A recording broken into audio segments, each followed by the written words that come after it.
30 তারিখ, যদি চাপ না ওঠে তাহলে 30 তারিখ। যাই হোক, জিলহজ মাস শেষ, আগামী সামনের যে মাস আসছে আমার সামনে সেটা হচ্ছে জিলহজ মাস। জিলহজ মাস খুবই গুরুত্বপূর্ণ একটি মাস, তাৎপর্যপূর্ণ একটি মাস, বরকতপূর্ণ একটি মাস। এই মাসের কিছু গুরুত্বপূর্ণ ইবাদত আছে,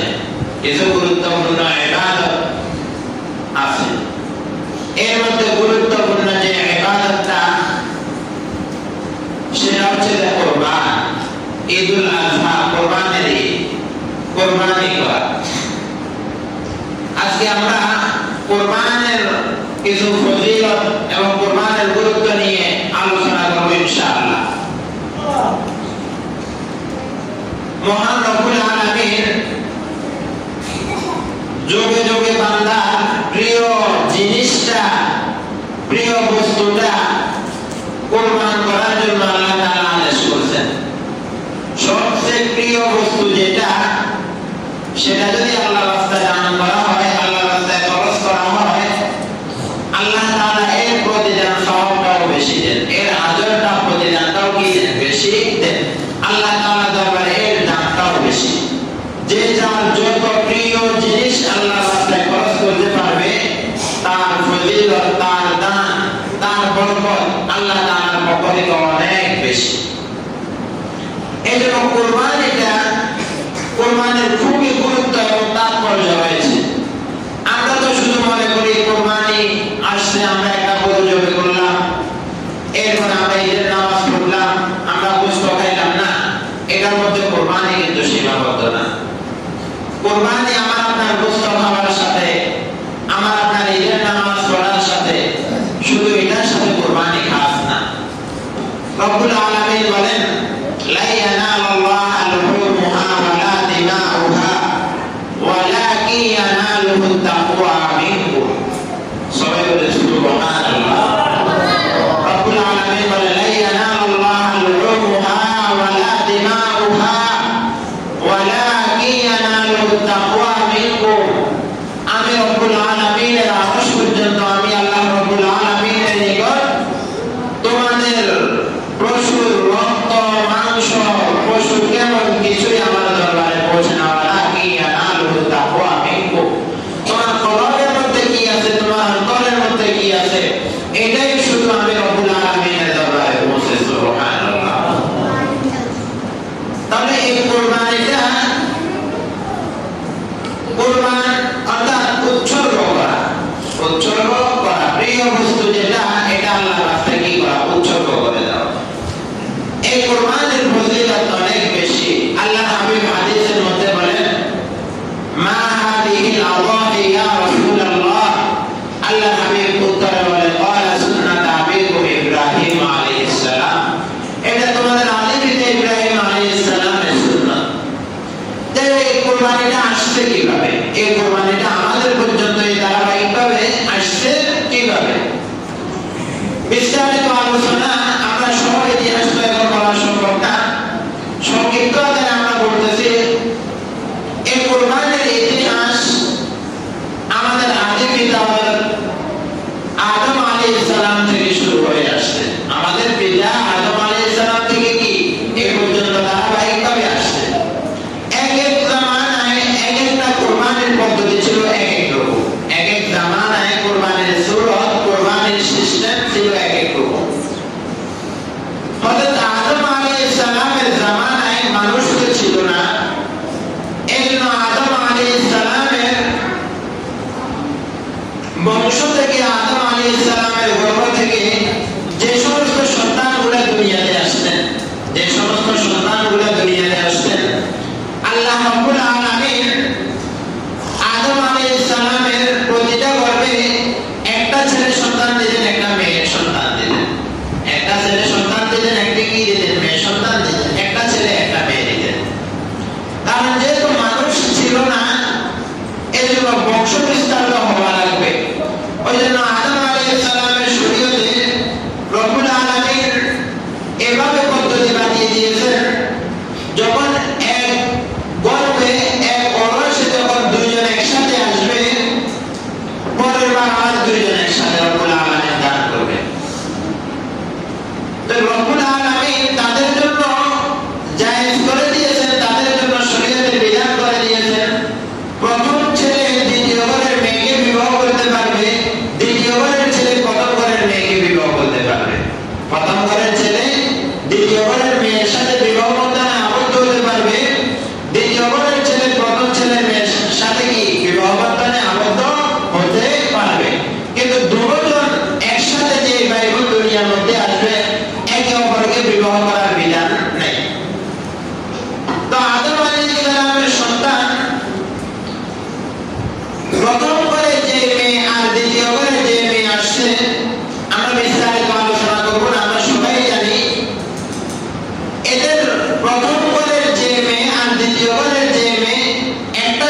দ্বিতীয় ঘরের মেয়েটা হচ্ছে একটু কালো।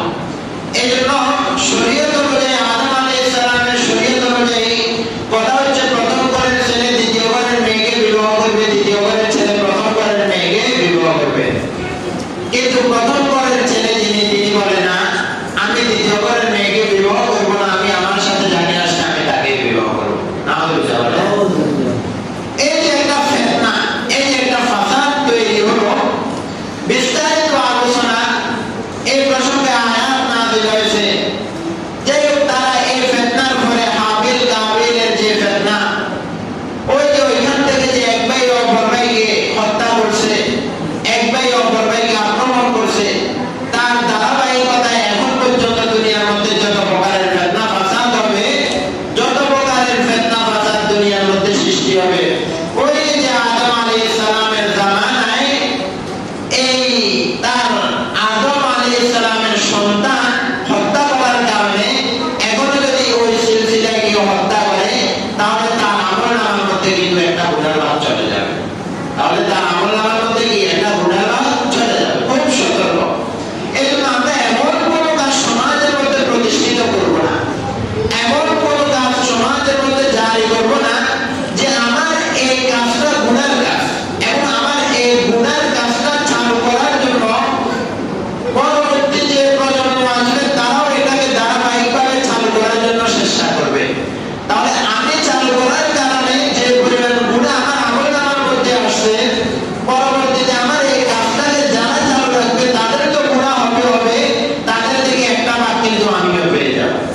এই জন্য এমন গুনার কাজ করবো না, এমন কাজ সমাজের মধ্যে প্রতিষ্ঠিত করার চেষ্টা করবো না যার দ্বারা পরবর্তী যে প্রজন্ম আসবে আমার পরে, এরা যেন আমার কাজটাকে অনুসরণ না করে আমার আমলনামার মধ্যে গুনাহ যেন না হয়। বরং এমন কাজ চালু করতে হবে যে আমি এমন একটা ভালো কাজ চালু করে গেছি যে আমার পরবর্তী যে প্রজন্ম আসবে এরা ভালো কাজটা করবে, আমার আমলনামার মধ্যে দেখে আসবে ইনশাআল্লাহ। যাই হোক, এই ধারাবাহিকতা আদম আলাইহিস সালাম শেষ পর্যন্ত দুই ভাইকে ওয়াদা করলো যে তোমরা দুজন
রব্বি হাবলি মিনাস সালিহিন, ও আল্লাহ আমাকে একটা নেক সন্তান দান করে। আল্লাহ আমাকে একটা কি সন্তান দান করেন? নেক সন্তান দান করেন। এই নেক সন্তান থেকে ইব্রাহিম আলাইহিস সালামের দোয়া থেকে আমি আর আপনি শিক্ষা গ্রহণ করতে হবে। কি শিক্ষা গ্রহণ করব? শুধু দুনিয়ার মধ্যে ছেলে সন্তান আসলে হবে না, আল্লাহর কাছে দোয়া করতে হবে নেক ছেলে সন্তানের জন্য। কথা বলেন ঠিক কি না? আল্লাহর কাছে দোয়া করতে হবে কিসের জন্য ভাই? নেক ছেলে সন্তানের জন্য। দেখা যায় এক ব্যক্তির সব সন্তান, কিন্তু সে সব সন্তানকে নিয়ে দুনিয়ার মধ্যে সুখ শান্তিতে জীবন কাটায়, কিন্তু এক বেলার এক সন্তান, কিন্তু এই এক বেলার এক সন্তানকে নিয়েও পেরেশানির কোনো শেষ নেই। একদিন অমুক থানায়, আরেকদিন অমুক থানায়, আজকে গাদার মামলা, পরের দিন ইয়াবার মামলা, আজকে অমুককে হত্যা করছে, পরের দিন অমুকের মাইয়াকে নিয়ে চলে গেছে। কথা বলেন না ঠিক কিনা? এই পরিমাণ পেরেশানির মধ্যে থাকতে হয়। তাহলে ছেলে মেয়ে হওয়াটাও আল্লাহর পক্ষ থেকে নেয়ামত, কিন্তু এদেরকে মানুষ হিসাবে, আদর্শ মানুষ হিসাবে গড়ে তোলাও এটা আমার আপনার জন্য দায়িত্ব। এটা আমার আপনার জন্য কি দায়িত্ব? এই জন্য আল্লাহর কাছে দোয়া করতে হবে, রব্বি হাবলি মিনাস সালিহিন, রব্বি হাবলি মিনাস সালিহিন। আল্লাহ আমাকে একটা নেককার সন্তান দান করেন, আল্লাহ আমাকে একটা নেককার সন্তান দান করেন। আল্লাহ তাআলা দোয়া শিক্ষা দিয়েছেন। আল্লাহ তাআলা কি দোয়া শিক্ষা দিয়েছেন? রব্বানা হাব লানা মিন আজওয়াজিনা ওয়া যুররিয়াতিনা কুররাতা আয়ুনিন ওয়াজআলনা লিল মুত্তাকিনা ইমামা। অনেকে বলে হুজুর ভালো মেয়ে তালাশ করে পাই না, ভালো ছেলে তালাশ করে পাই না, ভালো সন্তান দুনিয়ার মধ্যে পাই না, কিন্তু রব্বুল আলামিন দোয়া শিক্ষা দিয়েছেন, রব্বি হাবলি মিনাস সালিহিন, রব্বানা হাব লানা মিন আজওয়াজিনা ওয়া যুররিয়াতিনা কুররাতা আয়ুনিন ওয়াজআলনা লিল মুত্তাকিনা ইমামা। ও আল্লাহ, এমন একটা নেককার স্ত্রী দান করেন, এমন একটা নেককার সন্তান দান করেন, কুররাতা আয়ুনিন, যার দ্বারা আমার চক্ষু শীতল হবে, যার দ্বারা আমার কি হবে? চক্ষু শীতল হবে। আল্লাহ তাআলা দোয়া শিক্ষা দিয়েছেন আমাদেরকে। তাহলে বলতেছিলাম, ছেলে মেয়ে দেওয়ার মালিক হচ্ছে কে ভাই? আল্লাহ। সবাই একটু কথা বলেন, কেউ ঘুমান নেই, অল্প সময় আলোচনা করবো, একটু ঘুমাইয়ে না, গুরুত্বপূর্ণ আলোচনা। তাহলে ছেলে মেয়ের মালিক হচ্ছে কে? আল্লাহ তাআলা। এই জন্য আল্লাহর কাছে নেককার ছেলে সন্তানের জন্য দোয়া করতে হবে। যাদের ছেলে মেয়ে হয় না, এরা পেরেশানির দরকার নেই, আল্লাহর কাছে দোয়া করতে হবে। কোন মাজারে, কোন পীরের দরবারে, কোন মাজার গায়ে যে সিজদা দেওয়া যাবে না, পীরের দরবারে সিজদা দেওয়া যাবে নাকি? সন্তান পীরের কাছে চাওয়া যাবে নাকি? মাজারে দিয়ে সিজদা দিয়ে সন্তান চাওয়া যাবে নাকি? বটগাছকে সিজদা দিয়ে সন্তান চাওয়া যাবে কি না? না না, এদের মালিক তো না, সন্তানের মালিক তো তারা না, কিন্তু দোয়া চাইতে পারে। একজন আল্লাহর ওলির কাছে দোয়া চাইতে পারে, একজন ভালো মানুষের কাছে দোয়া চাইতে পারে, হয়তো আল্লাহ তাআলা তার দোয়া কবুল করতে পারে।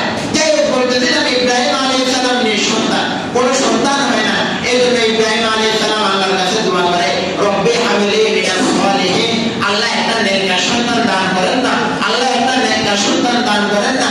স্ত্রীও বৃদ্ধ হয়ে গেছে, ইব্রাহিম আলাইহিস সালামও বৃদ্ধ হয়ে গেছে, কোনো ছেলে সন্তান নাই। এখন কিছুদিন পরে ইব্রাহিম আলাইহিস সালামের বয়স হয় 110 বছর, স্ত্রীর বয়স হয় 99 বছর। এমন সময় একটা সুসংবাদ আসছে।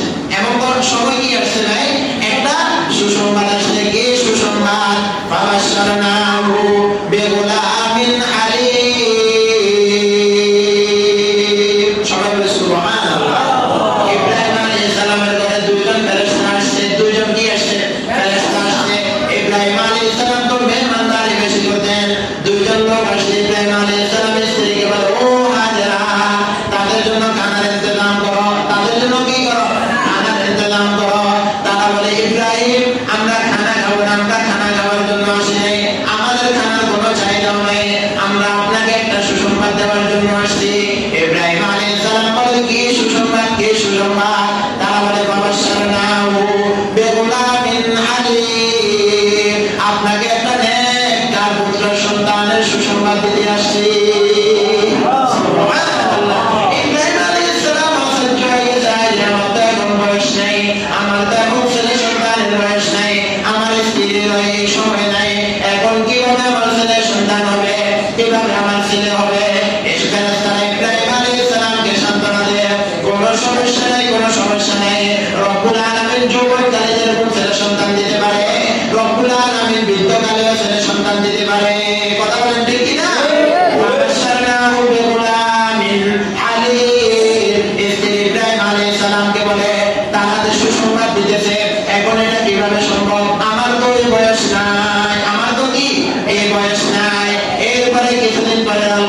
সংবাদ সুসংবাদ, ইব্রাহিম আলাইহিস সালামের সন্তান দুনিয়ার মধ্যে ইসমাঈল আলাইহিস সালাম আসছে। ইব্রাহিম আলাইহিস সালামের সন্তান কি দুনিয়ার মধ্যে ইসমাঈল আলাইহিস সালাম আসছে।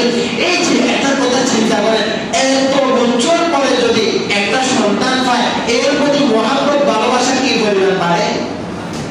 ওরে ভাই একটু কথা বলেন না, যারা বাবা হয়েছে এরা তো বুঝবো, আমরা না বলবো, আমরা বুঝতে পারি, কিন্তু যারা ছেলে সন্তানের মালিক হয়েছে এদের কাছে দরদটা কেন যে দীর্ঘদিন বিবাহ করছি, ছেলে মেয়ে নেই, 20-25 বছর পরে একটা সন্তান আসছে, এখন এই সন্তানটার দাম কিরকম হবে তার কাছে কল্পনা করা যায়? কল্পনাও তো করা যায় না।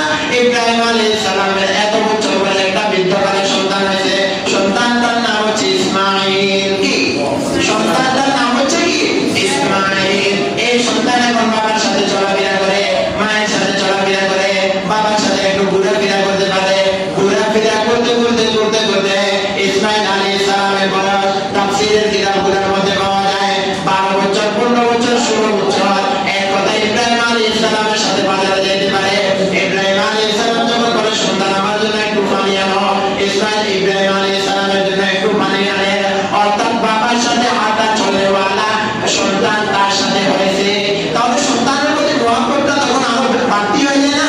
যখন বাবার সাথে একটু কথা বলে, বাবার সাথে একটু দোকানে যায়, বাবার সাথে কাজের একটু সহযোগিতা করে, এখন সন্তানের প্রতি মহব্বত ভালোবাসাটা কি আরো বাড়তি হয়ে যায়। ইব্রাহিম আলাইহিস সালামের আনন্দের কোনো শেষ নাই, খুশির কোনো শেষ নাই। হাজরা আলাইহিস সালামের আনন্দের কোনো শেষ নাই, খুশির কোনো শেষ নাই। সন্তান চলাফেরা করতে পারে, আব্বু বলে ডাকতে পারে, আম্মু বলে ডাকতে পারে। এমন সময় আল্লাহু আকবার, ইব্রাহিম আলাইহিস সালামকে আল্লাহ তাআলা স্বপ্নে দেখায়। সবাই মনোযোগ আছে?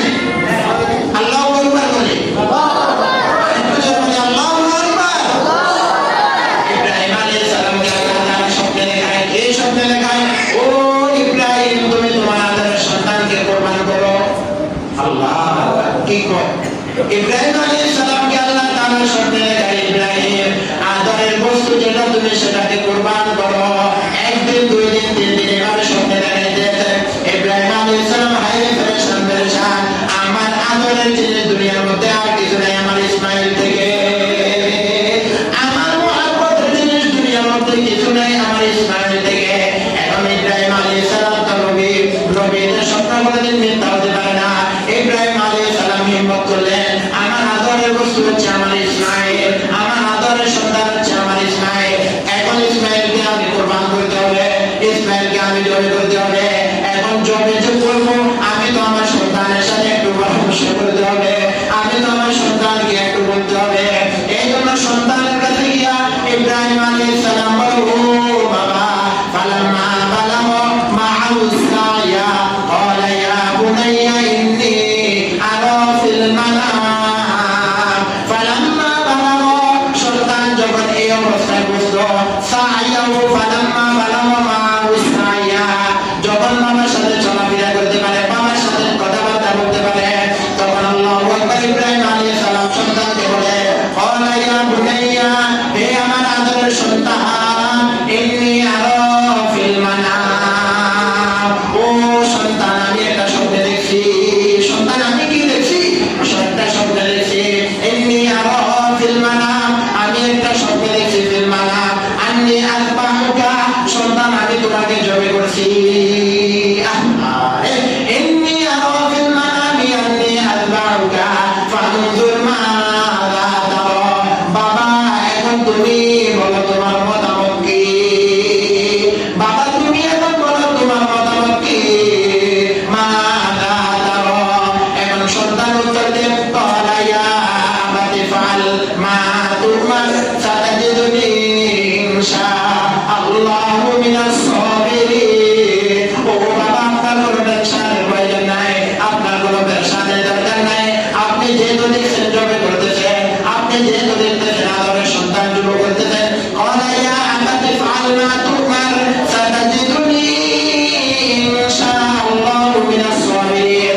বাবা আমি ওয়াদা দিলাম, বাবা আমি কথা দিলাম, আপনি আমাকে সবরকারীদের মধ্যে পাবেন, আপনি আমাকে ধৈর্যকারীদের মধ্যে পাবেন। আপনার মন যেভাবে চায় সেভাবে আপনি আমাকে করতে পারেন, আমার কোনো সমস্যা নাই। ইব্রাহিম আলাইহিস সালাম প্রস্তুত সন্তানকে জবে করবে। হাজরা আলাইহিস সালামের সাথে পরামর্শ, ও মুহাম্মদ